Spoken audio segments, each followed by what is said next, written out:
বন্ধুরা, আজ আমরা এই ভিডিওর মাধ্যমে একটি গুরুত্বপূর্ণ বিষয় নিয়ে আলোচনা করব, যা আমাদের প্রত্যেকের জানা প্রয়োজন। বন্ধুরা, আর তা হলো আপনার গৃহের মধ্যে পাখিদের আনাগোনা এটি শুভ না অশুভ, তথা পাখিদের মাধ্যমে পাওয়া ভবিষ্যতের বিশেষ 5টি সংকেত সম্পর্কে। এছাড়াও ভবিষ্যতে ঘটে থাকা ভালো ও খারাপ সব ধরনের ঘটনার সংকেত আপনারা কিন্তু এই প্রকৃতি থেকে পেয়ে থাকি। আর যদি আপনারা এই প্রকৃতি থেকে পাওয়া সংকেতগুলি যদি বুঝতে পারেন, তাহলে কিন্তু সেটি আপনাদের জন্য খুবই একটা শুভ হিসাবে প্রমাণিত হতে পারে। বন্ধুরা, আর আমরা কখনো কখনো এই সংকেতগুলি বুঝে উঠতে পারি না, বা এগুলোকে আমরা বোঝার চেষ্টা করি না, এড়িয়ে চলি। এই প্রকৃতিতে জীবজন্তু পশু পাখি আমরা কিন্তু আমাদের ভবিষ্যতের বিষয়ে অনেক কিছুই জানতে পারি। বন্ধুরা, এর মধ্যে কিছু কিছু সংকেত রহস্যময় হয়ে থাকে, আর এগুলি জানার জন্য কোনো না কোনো কবিরাজের বা কোনো পণ্ডিতের সাহায্য নেওয়ার প্রয়োজন হয়। এমন কিছু কিছু সংকেত যা আপনারা নিজেরাই বুঝতে পারবেন কোনো কিছুর সাহায্যই ছাড়া। বন্ধুরা, কোনো একটি বিশেষ পাখি রয়েছে, সেই পাখিটি যদি হঠাৎ করে আপনার গৃহে চলে আসে, তার মানে বুঝবেন আপনাদের আগামী দিনগুলি অত্যন্ত ভালো বার্তা নিয়ে আসতে চলেছে। এবং কি শাস্ত্র বলেছে রাতারাতি ধনবান ব্যক্তি হতে পারেন।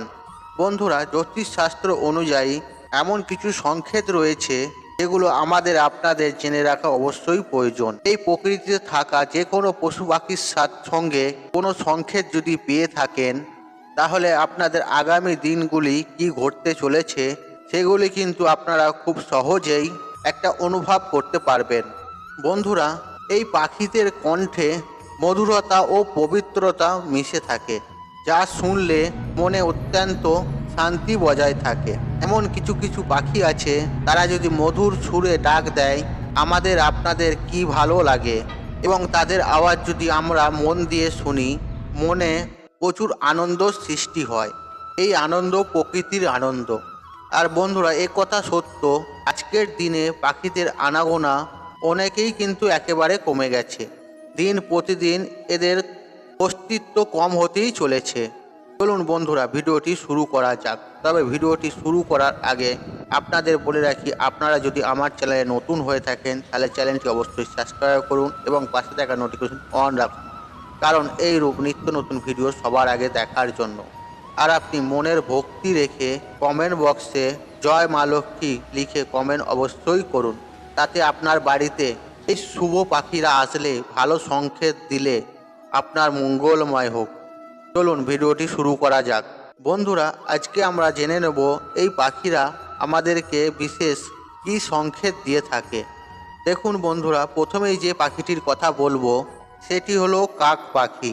এই কাক পাখি খুব একটা দেখতে ভালো হয় না, এবং কর্কর আওয়াজের জন্য আপনারা কিন্তু খুব একটা পছন্দ করি না। কিন্তু এই প্রকৃতিতে মানুষের ভবিষ্যৎ সম্পর্কে অনেক কিছু শুভ বা অশুভ বার্তা বহন করে নিয়ে আসে এই কাক পাখি। দেখুন বন্ধুরা, অনেকগুলি যদি কাক পাখি যদি একসাথে বসে চিৎকার করে বা কা কা করতে থাকে, তাহলে এটি কিন্তু অত্যন্ত অশুভ বলে বার্তা করা হয় ও শাস্ত্রে পরিগণিত করা হয়।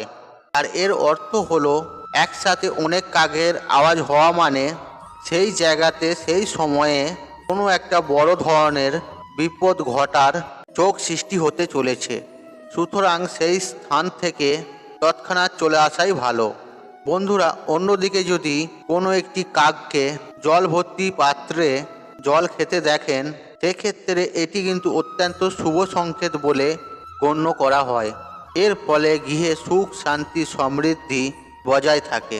যদি কাক আপনাদের গৃহে থেকে কোনো মাছের টুকরো মুখে করে উড়ে নিয়ে যায়, এক্ষেত্রেও বলা হয়েছে এটি শুভ সংকেত, আপনাদের জীবনে কিছু শুভ বার্তা বয়ে নিয়ে আসছে।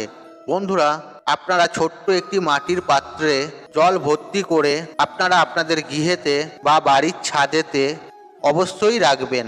এর ফলে পাখিরা নিজেদের জলের পিয়াস মেটাবে বা জল পান করবে, ফলে এর পুণ্য কিন্তু আপনারাই লাভ করবেন। বন্ধুরা, এরপরে দ্বিতীয় যে পাখিটির কথা বলবো আর সেটি হলো পেঁচা। বন্ধুরা, এই পেঁচা শুধু ভারতবর্ষেই নয়, বিভিন্ন দেশ বিদেশেও এই পেঁচার সাথে সম্পর্কযুক্ত শুভ অশুভ নানান রকম তথ্য বা বিষয় রয়েছে। দেখুন বন্ধুরা, আপনাদের গৃহে যদি পেঁচা উড়ে এসে বসে আর সেটি যদি কালো পেঁচা হয়ে থাকে, সেটি কিন্তু অত্যন্ত অশুভ। আর এর সাথে সাথে অশুভ কিছু বার্তা আপনাদের জীবনে বহন করে নিয়ে আসে। আর এর অর্থ হলো কোনো না কোনো দিক থেকে কোনো অশুভ ঘটনা বা কোনো বিপদ আপদ খুব শীঘ্র ঘটতে চলেছে। এর সাথে সাথে অর্থহানিও হতে পারেন, মানসিক বা শারীরিক সমস্যাও হতে পারেন। এরকমই কিন্তু একটি সংকেত পাওয়া যায়। যদি আপনাদের বাড়ির ছাদে বা বাস্তুতে সাদা লক্ষ্মী পেঁচা উড়ে এসে বসে, তার মানে বুঝবেন খুব শীঘ্র আপনারা প্রচুর প্রচুর অর্থের মালিক হতে চলেছেন, বা আগাম দিনগুলো আপনাদের খুব শুভ আসতে চলেছে। আপনাদের জীবনে দুঃখ কষ্ট দারিদ্রতা দূর হতে চলেছে। দেখুন বন্ধুরা, যদি আপনারা রাত্রেবেলা পেঁচার কান্নার আওয়াজ যদি শুনতে পান, আর সেই জিনিসটিকেও শাস্ত্র মতে অত্যন্ত অশুভ বলে গণ্য করা হয়। বন্ধুরা, এরপরে যে পাখিটির বিষয়ের কথা বলবো আর সেটি হলো ময়ূর। দেখুন বন্ধুরা, আপনারা যদি ঘর থেকে বেরিয়ে কোনো শুভ কাজে যাচ্ছেন বা কোনো ব্যবসা বাণিজ্যর কাজে যাচ্ছেন বা ইন্টারভিউ দিতে যাচ্ছেন বা তীর্থস্থানে যাচ্ছেন বা যে কোনো শুভযাত্রা যাচ্ছেন, আপনাদের যাওয়ার পথের সময় যদি এই ময়ূর যদি দেখতে পান বা ময়ূরের আওয়াজ যদি পান, তাহলে কিন্তু এটি অত্যন্ত শুভ সংকেত বলে গণ্য করা হয় বা এটি শুভ বার্তা বলে মনে করা হয়। এর থেকে প্রমাণিত হয় যে আপনারা যে কাজে রওনা দিয়েছেন আর সেই কাজে আপনারা অবশ্যই সফলতা অর্জন করবেন বা আপনারা নিজেদের অদিষ্ট লক্ষ্যে পৌঁছাতে পারবেন। বন্ধুরা, এরপর বলবো শাস্ত্র মতে কয়েকটি বিশেষ সংকেত রয়েছে এই পাখিদের মাধ্যমে পেয়ে থাকি, সেগুলো কিন্তু আমাদের প্রত্যেকের জেনে রাখা উচিত। আসুন আমি সেই বিষয়গুলি আপনাদের জানিয়ে দেব। বন্ধুরা, প্রথম যে সংকেতটি হলো, এই পাখিরা খুবই ভীতু প্রকৃতির হয়ে থাকে আর দেখবেন এরা খুব সহজে কোনো মানুষের কাছে আসতে চায় না। আর যদি কোনো পাখি ভয় না পেয়ে আপনাদের কাছে চলে আসে বা ভয় না পেয়ে সেই পাখিটি আপনাদের গিয়ে এসে ঘোরাঘুরি করে, এর অর্থ হলো আপনার বাড়িতে কোনো নেগেটিভ এনার্জি নেই। আপনার গৃহের মধ্যে বা গৃহ প্রাঙ্গণের মধ্যে অত্যন্ত পজিটিভ শক্তিতে ভরপুর আছে এবং আপনার গৃহ অত্যন্ত পবিত্র আছে। দেখুন বন্ধুরা, এর পরের বিষয়টি হলো, যদি আপনাদের গৃহে পাখির বাসা বাঁধে, আর এটি কিন্তু অত্যন্ত শুভ বার্তা। আর আপনাদের জীবনে সুখ শান্তি সমৃদ্ধি অর্থনৈতিক কষ্ট দূর হবে এবং আপনাদের জীবনে সুখ শান্তি সমৃদ্ধির আগমন ঘটবে। আর অর্থ যেখান থেকেই হোক আপনাদের জীবনে আসতে থাকবে। আর আপনারা কখনো ভুলেও এই পাখির বাসাকে নষ্ট করে বা ভেঙে দেবেন না। আর এর পরের বিষয়টি হলো, আর অনেকগুলো পাখি যদি আপনাদের গৃহের মধ্যে বা আপনাদের ছাদে এসে বসে, তার মানে আপনাদেরকে বুঝে নিতে হবে আপনাদের গৃহে কোনো শুভ শক্তির আগমন ঘটতে চলেছে বা আপনাদের জীবনে কোনো শুভ বার্তা আসতে চলেছে। আর বন্ধুরা, আপনাদের গৃহে যদি পায়রা এসে থাকে, পায়রাকে খাবার দেবেন, জল খেতে দেবেন, কিন্তু পায়রাকে বাসা মারতে দেবেন না। পায়রা বাসা মারতে গেলে তাকে তাড়িয়ে দেবেন, কিন্তু ভুলেও কোনো পাখির বাসা ভাঙবেন না। এই পায়রা গৃহের মধ্যে নোংরা আবর্জনার বার্তা বহন করে নিয়ে আসে। শাস্ত্র মতে এটিকে অশুভ বলে মনে করা হয়। এর পরের বিষয়টি হলো, যদি কোনো পাখি আপনাদের শরীরে বা মাথায় হঠাৎ করে মলমূত্র ত্যাগ করে, সেক্ষেত্রে বলা হয়েছে এটি শাস্ত্র মতে অত্যন্ত শুভ বলে মনে করা হয়। এর অর্থ হলো আপনার খুব শীঘ্রই কোনো না কোনো মাধ্যম দিয়ে অর্থ উপার্জনের সোর্স বা রাস্তা খুলতে চলেছে বা রুকে থাকা অর্থ আপনার হাতে আসতে চলেছে।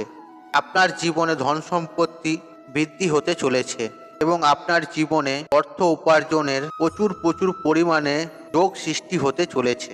বন্ধুরা, তাই এই প্রকৃতিতে থাকা পশু পাখিদের মধ্যে এই সংকেতগুলি যদি আপনারা পেয়ে থাকেন, এই সংকেতগুলি কখনই আপনারা এড়িয়ে যাবেন না। এই সংকেতগুলির বিষয়ে আপনারা একটু মাথায় রাখবেন, এতে আপনাদেরই শুভ হবে। বন্ধুরা, তাই আজকের মতন বিদায় নিলাম। আশা করি ভিডিওটি দেখে উপকৃত পেয়েছেন। তাহলে ভিডিওটি একটি লাইক করুন, একটি কমেন্ট করুন, একটি শেয়ার করুন এবং বন্ধু বান্ধব আত্মীয়জনদের সাথে শেয়ার অবশ্যই করুন। মনে রাখবেন, আপনার একটি শেয়ার অনেক মানুষকে উপকৃত করে তুলতে পারে। আর আপনি যদি আমার চ্যানেলে নতুন হয়ে থাকেন তাহলে চ্যানেলটি অবশ্যই সাবস্ক্রাইব করুন এবং পাশে থাকা নোটিফিকেশন অন রাখুন, কারণ এই রূপ নিত্য নতুন ভিডিও সবার আগে দেখার জন্য। ঈশ্বর আপনার মঙ্গল করুক, আপনি ভালো থাকুন, আপনি সুস্থ থাকুন, আপনি নিরোগ থাকুন। হরে কৃষ্ণ কৃষ্ণ কৃষ্ণ হরে হরে।